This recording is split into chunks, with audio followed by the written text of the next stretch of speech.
व्यक्ति किसी और वस्तु या भाव से परिचित हो ना हो, भय और भविष्य दोनों ही व्यक्ति के मन में सदैव रहते हैं, जिनका अस्तित्व व्यक्ति के अस्तित्व पे भारी रहता है।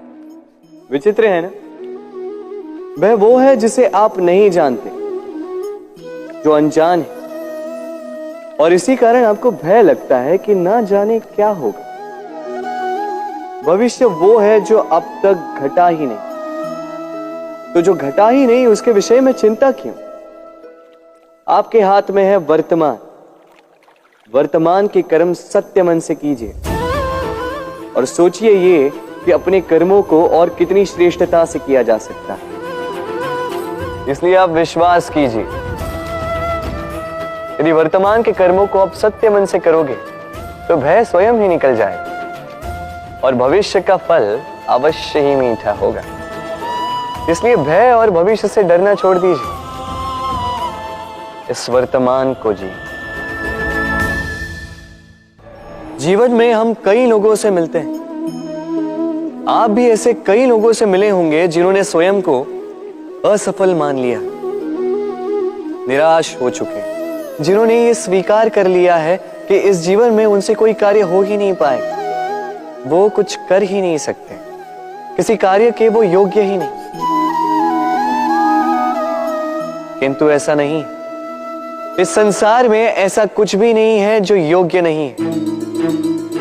कोई ऐसा अक्षर नहीं है जो किसी मंत्र का भाग ना, कोई ऐसी जड़ी बूटी नहीं है जो औषधि ना, कोई ऐसा विष नहीं है जो समय आने पर अमृत ना बन जाए। और इसी प्रकार कोई व्यक्ति अयोग्य नहीं होता, उसे अयोग्य बनाती है उसकी सोच।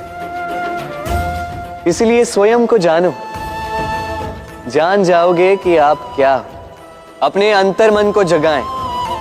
आप देखेंगे कि जिस संसार की नींव ही बनी है आशा से, उस संसार में निराशा, हताशा और हार जैसा कोई भाव अस्तित्व ही नहीं रखता। इतना सुंदर पुस्तक है, सुंदर आवरण है, सजाए हुए पृष्ठ है,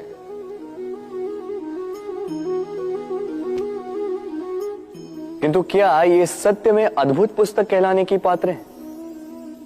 क्या इसमें जो लिखा है वो सत्य है, प्रेरणादायी है, हमारे लिए मूल्यवान है?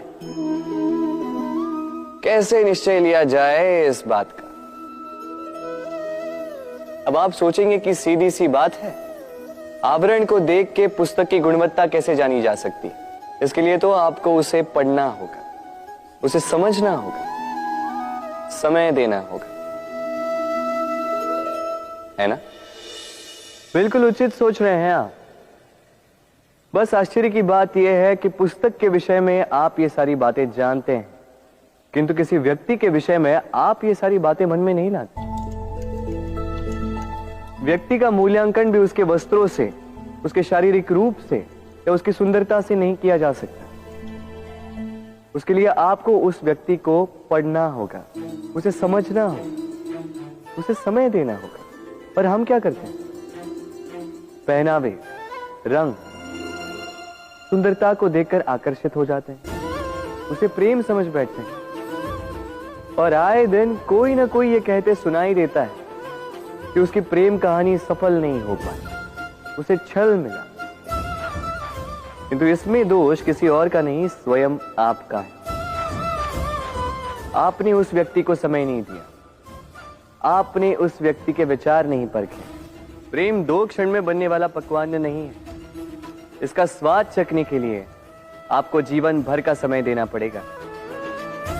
तो समय दीजिए, एक दूसरे के रूप से नहीं, आत्मा से जुड़ी, निश्चित ही मन प्रसन्नता से कह उठेगा,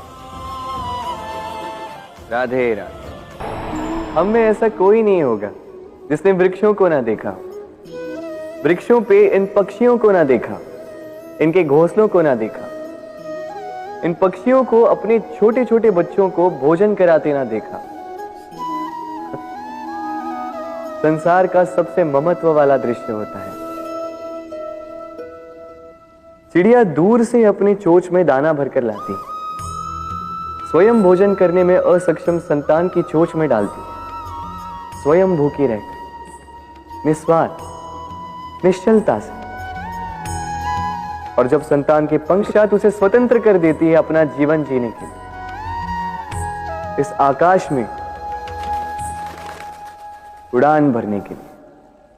और हम मनुष्य क्या करते हैं? जिस संतान को हम पंछी की भांति पालते हैं, उसके पंख निकलते ही हम उसे बांध देते हैं, ये सोच के कि कहीं वो दूर उड़कर न चली जाए। ऐसा नहीं कि इस स्थिति में माता पिता को संतान से प्रेम नहीं है, अवश्य है, किंतु इसमें प्रेम पर मोह भारी पड़ जाता है, जो स्वयं अपने और संतान के भविष्य के बीच में बाधा बन जाता है। हम ये भूल जाते हैं कि हम केवल जन्मदाता हैं, भाग्य विधाता नहीं। तो जब प्रेम में मोह आ जाए तो वो प्रेम नहीं, स्वार्थ बन जाता है। इसलिए प्रेम को पास रखिए और मोह को दूर, क्योंकि जिससे प्रेम करते हैं उसका विकास नहीं रोका करते।